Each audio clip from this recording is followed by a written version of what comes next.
చూసిండా ఏంది? చూడలేనట్టుండు. అందుకే అట్నుంచి అటే పోతుండు కదా. దేవుడా చూడకుంటే బాగుండు.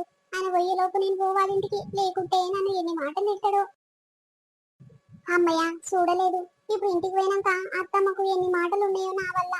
అయ్యో అదేందిరా, మీ ఆయనను చూసి అట్లా షాక్ అవుతున్నావు, భయపడుతున్నావా ఏంది? అట్లేం లేదక్క.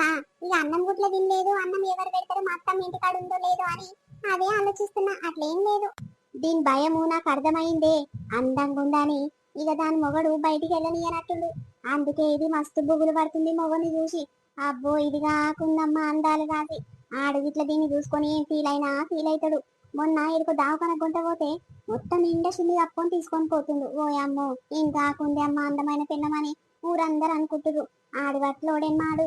అవునక్క, ఆడు అట్లనే చేస్తాడు. మొన్న ఏదో పని మీద పెంటక్కోళ్ళ ఇంటికి పోతే ఏదో ఇయ్యమన్నది వాళ్ళత్త. కోడలమ్మ జరగదు అందుకో సిరి అని అంటే గల మొగడు వచ్చి అమ్మ ఈమెకెందుకు పని చెప్తున్నవే, నేను ఇంట్లోనే ఉన్నా కదా, నాకు చెప్పొచ్చు కదా. ఎందుకే ఈమె ఊక బయటికి రమ్మంటావు, దిష్టి తాకుతుంది అని అంటుంది. నీ అమ్మ ఈయన కాకుండే అందమైన